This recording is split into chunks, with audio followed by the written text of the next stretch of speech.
ना खबरों के आगे, ना खबरों के पीछे, हम रहेंगे खबरों के साथ। खबरें चलेंगी साथ साथ। न्यूज़ 20, आपकी खबर आपके साथ।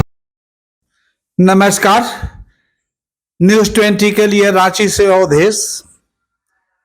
आज प्रसिद्ध समाज सेवी, चर्चित समाज सेवी, झारखंड आंदोलनकारी, कुर्बान उस्ताद फाउंडेशन के अध्यक्ष और झारखंड मुक्ति मोर्चा के नेता आजम अहमद से एक मुलाकात के क्रम में ली गई भेंट वार्ता। आगे सुनिए। भेंट वार्ता में उन्होंने वर्तमान समय में लोकसभा चुनाव और झारखंड में अल्पसंख्यकों की उपेक्षा पर क्या कहा। आजम जी नमस्कार, सुप्रभात। न्यूज़ 20 में आपका स्वागत है। आजम जी, लोकसभा चुनाव 2024 चल रहा है। झारखंड में कई चरणों में चुनाव हैं। जी, 4 चरणों में चुनाव है। 4 चरणों में चुनाव है। आप लोगों ने आज से कुछ दिनों पहले बैठक किया था कि झारखंड में अल्पसंख्यकों को टिकट नहीं दी गई है, तो अल्पसंख्यकों को टिकट न मिलना क्या अल्पसंख्यकों का अपमान है? जाहिर सी बात है, जो मेरी आबादी देश के अंदर है और सब हर पार्टी मुसलमानों के प्रति निगाह टिकाए हुए है कि मुसलमानों का वोट हमें हासिल हो जाए, मुसलमानों का वोट हमें हासिल हो जाए। और भाजपा एक ऐसी पार्टी है जो शुरू से स्टैंड करके चली है कि आपको आना है तो आओ, ज़रूरी नहीं है मेरे पास आपका। इसलिए वो अपने नीति पर काम करती है। और आपने देखा होगा कि अटल बिहारी वाजपेयी जो प्रधानमंत्री रहे, एक नेता रहे हैं, पक्ष विपक्ष, उनकी नीति सिद्धांत, आडवाणी जी की नीति सिद्धांत से आज का नीति सिद्धांत भाजपा को भटक गई है। वहाँ पर भी आप जहाँ सबके साथ सबका विकास की बातें करते हैं, लेकिन वहाँ पर भी कूटनीति से ही राजनीति हो रही है। लेकिन हमें इस बात का मलाल और गम है कि जो पार्टी सेकुलर कहलाती है देश के अंदर, जिसमें गठबंधन के हिसाब से सारे देश में भाजपा के खिलाफ चुनाव लड़ा जा रहा है, उस परिस्थिति में 5 प्रदेशों में गठबंधन द्वारा मुसलमानों को टिकट नहीं मिलना, कहीं ना कहीं संदेह होता है कि आखिर मेरा इस धरती पर, इस भारत पर कहाँ स्थान है। और नेचुरली कि हर जाति धर्म लोग अपने हक अधिकार के लिए लड़ेंगे। आप तो अल्पसंख्यक समाज में घूमते हैं। टिकट नहीं दिए जाने से अल्पसंख्यक समाज में इसकी क्या प्रतिक्रिया है और अल्पसंख्यक समाज के लोग क्या सोच रहे हैं? हमारे भारत में 26 प्रदेश है और मैं झारखंड की धरती का झारखंड आंदोलनकारी हूँ। झारखंड अलग राज्य लेने में हम लोगों ने बहुत अहम भूमिका निभाया है। तो मैं झारखंड की ही बात करूँ तो मेरे लिए अच्छा होगा। और उन पार्टियों को जिन्होंने हमें एक षड्यंत्र का शिकार बनाया है, इमोशनल अत्याचार करके मुझे हक और अधिकार को लूटने का काम किया है, मैं उसी पर जाऊंगा। यहाँ सबसे बड़ी पार्टी है झारखंड मुक्ति मोर्चा। इससे पहले कभी जब चुनाव हुआ तो हम लोगों ने घर घर से कैंपेन करके महागठबंधन को वोट दिया। और आपने देखा होगा कि 33-34 सीट हमारे कांग्रेस पार्टी दी, जेएमएम पार्टी को, उसी तरीके से हमने आरजेडी को, उसी तरीके से सीपीआई को, एमएल को, उसी तरीके से हमने कांग्रेस पार्टी को सम्मान देते हुए हमने उनको जिताने का काम किया। लेकिन इस चुनाव में हमने देखा है कि 2004 और 2009 में कहीं ना कहीं थोड़ा सा उन लोग की स्थिति सभी जाति धर्मों के प्रति था। लेकिन 2019 और 2023 में भाजपा की नीति पर कांग्रेस की पार्टी और गठबंधन ने भी काम करना शुरुआत कर दिया। तो हमारा जो 18% है झारखंड के अंदर, मुझे दुख लगता है कि मैं सिर्फ वोट देने का मशीन बन के नहीं न रहूँगा। हमारे भी समाज के लोग हैं, उनको भी स्थान चाहिए, उनको भी पावर चाहिए, उनको भी लड़ाई लड़ने की जगह चाहिए। तो जब प्रतिनिधि हमारा नहीं बन के जाएगा विधानसभा लोकसभा, तो मेरी बातों को आवाज़ कौन उठाएगा? अब हमारी बात उत्तर प्रदेश के लोग उठाएंगे, हमारी बात भारत के बिहार के लोग उठाएंगे, हमारे लोग महाराष्ट्र में भी गठबंधन के लोगों ने हमें टिकट नहीं दिया। तो कहीं ना कहीं हमारे साथ अन्याय हुआ है और जिसका मुखालफत हम लोग करते आए हैं। और रांची में खासकर हमने इसका विरोध भी किया है और सभी दल के नेताओं को हमने बुला के बोला भी है। उन्होंने स्वीकार भी किया कि नहीं, अंतिम दौर में हम लोग से कहीं ना कहीं चूक हुआ है। अभी तक हम लोग विचार चल रहा है, पहला चरण का चुनाव कल है और कल के चुनाव में भी अपने लोगों को हमने जहां तक कोशिश किया है, क्योंकि मैं झारखंड आंदोलन के समय में झारखंड के एक एक जिला के एक एक गांव से मैं वाकिफ हूँ और मैं इसलिए हर जिला में कल जो है हम लोहरदगा गए, खूंटी गए, कल रांची में कैंपेन की। खैर उस पर तो हम बाद में आएंगे, लेकिन पहले बताइए कि झारखंड में अल्पसंख्यकों का रुझान किस पार्टी की ओर है? देखिए, मुस्लिम समाज के लोग ज़्यादा उथापोथी में नहीं रहते हैं। वो चाहते हैं कि हमें अमन से रहने दो, हमें चैन से रहने दो और मेरी आबादी के अनुसार कम से कम हमें इज्जत भी देने का काम करो। जिसका कारण है कि इस बार हम लोगों ने गठबंधन को चेतावनी भरे शब्दों में कहा है और उन्होंने कहा है कि नहीं, विधानसभा का जो चुनाव होगा 25 में, उसमें आप लोगों को प्रतिनिधि का मौका मिलेगा। अच्छा, एक बात बताइए, रांची संसदीय सीट इस बार बहुत ज़्यादा चर्चा में है।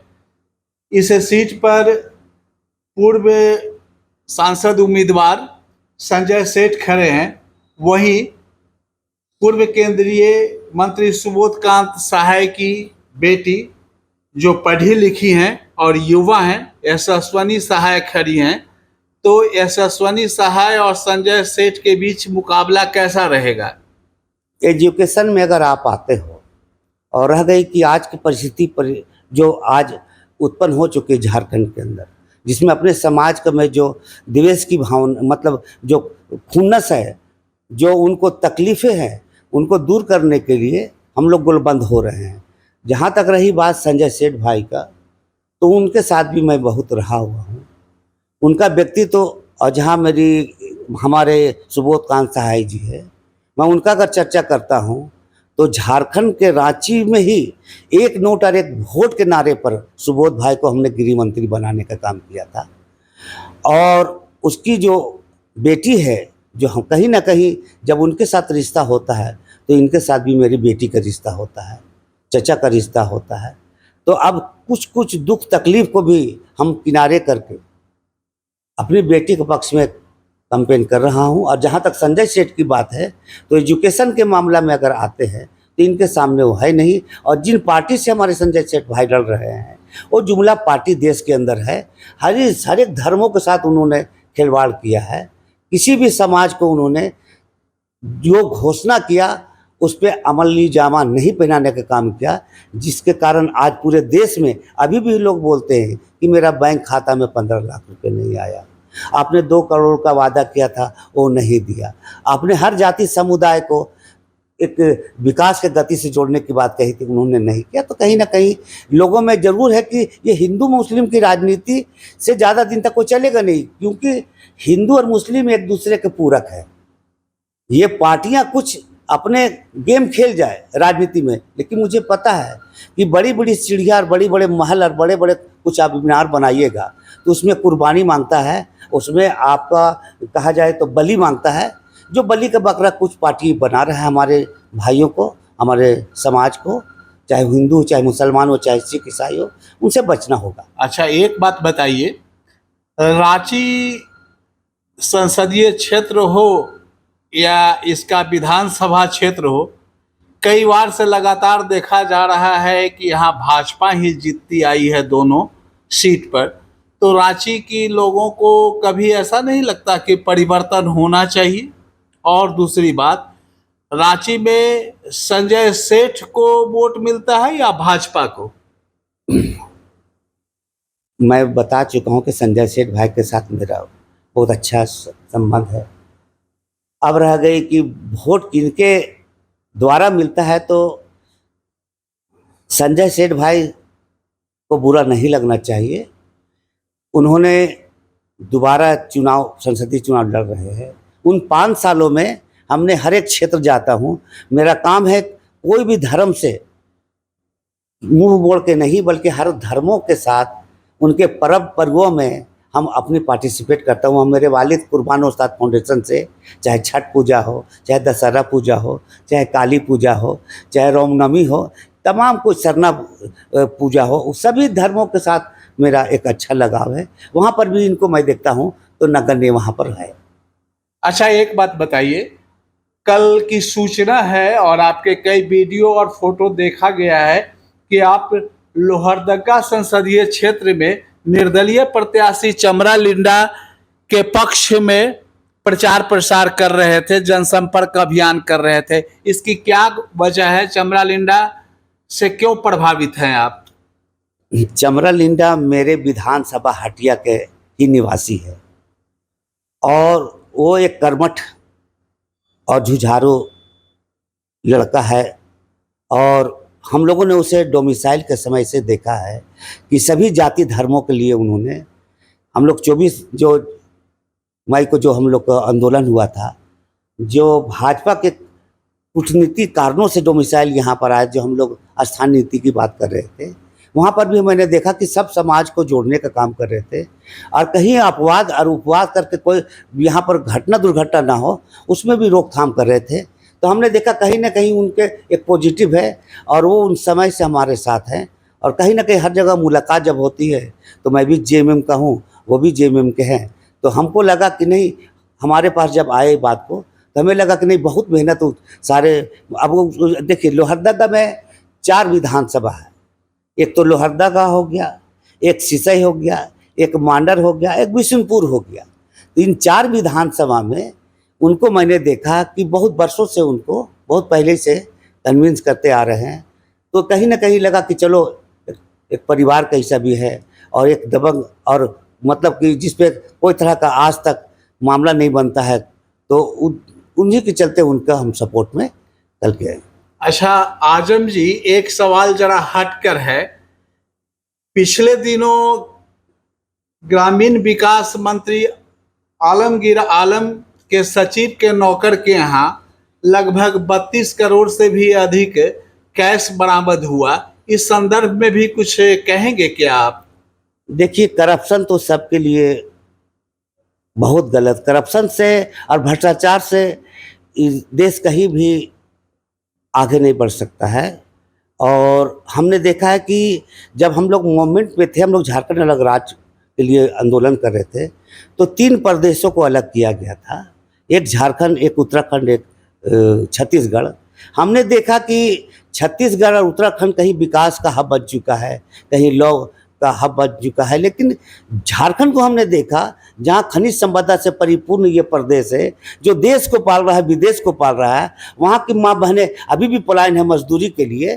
तो कहीं ना कहीं उसके बाद नेताओं के घर में इस तरीके से रुपया अंबार पकड़ा जा रहा है, तो कहीं ना कहीं ऐसा लगता है कि भ्रष्टाचार चरम सीमा पे है और रुकना चाहिए। या कोई एजेंसी करे, मैं उनका तारीफ करता हूँ कि रुकना चाहिए। अच्छा, अब शेष चरण चुनाव के जो बचे हैं उसमें आपका क्या अभियान है? आप क्या करने जा रहे हैं चुनाव प्रचार के क्रम में अपने समर्थक प्रत्याशियों के लिए? झारखंड में 4 चरणों में चुनाव है। इन 4 चरणों में चुनाव में पहला चुनाव कल मेरा है झारखंड के अंदर। तो कल की तैयारी जहाँ जहाँ जिस संसदीय चुनाव में हो रहे हैं उसमें खूंटी भी है, लोहरदगा भी है, इस तरीके से और भी है।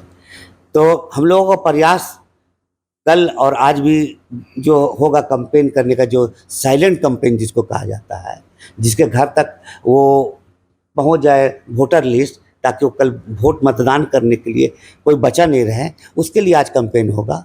अच्छा, एक बात बताइए, चुनाव आयोग से लेकर जिला प्रशासन और जिला निर्वाचन पदाधिकारी लगे हुए हैं उत्साहपूर्वक और ज़्यादा से ज़्यादा मतदान हो ताकि प्रतिशत बढ़े। मतदाताओं से आप क्या अपील करेंगे इस संदर्भ में? देखिए, मत को दान करना है, मत को बेचना नहीं है। और दान इसीलिए कहा गया है कि हर जाति धर्म अपने कर्म कुकर्म के आधार पर, जैसे हम लोग मुस्लिम समाज रमजान के समय में फितरा जक़ात ये सब जो निकालते हैं, अब उसको निकालने के उसी पैसे को निकाल कर ही हम खाते हैं। तो दान करने का चीज़ है, उसको कहीं सौदा नहीं करना चाहिए। मतदान को दान करना चाहिए। और सबसे बड़ी बात है कि घर से हर व्यक्ति को, यही तो एक बार आपको मौका मिलता है अच्छे व्यक्तित्व को पहचानने के लिए, अच्छे पार्टी को पहचानने के लिए, अपने परिवार के भाग्य को संवारने के लिए। आप शिक्षा दीक्षा के लिए जेवर जमीन सब बेच देते हो कि मेरे बच्चे को अच्छा नौकरी मिले, रोजगार मिले। और इस समय भी आप पैसे के लालच में, जाति के लालच में, हिंदू मुसलमान के लालच में, तो कहीं ना कहीं आपके ऊपर यही तरीके से होते रहेगा कि गलत लोग आते रहेंगे और समाज में आप वोट नहीं दोगे तो पछतावा के सिवा कुछ नहीं बच जाता है। बहुत बहुत धन्यवाद आदम जी, आपने न्यूज़ 20 को समय दिया इसके लिए। शुक्रिया।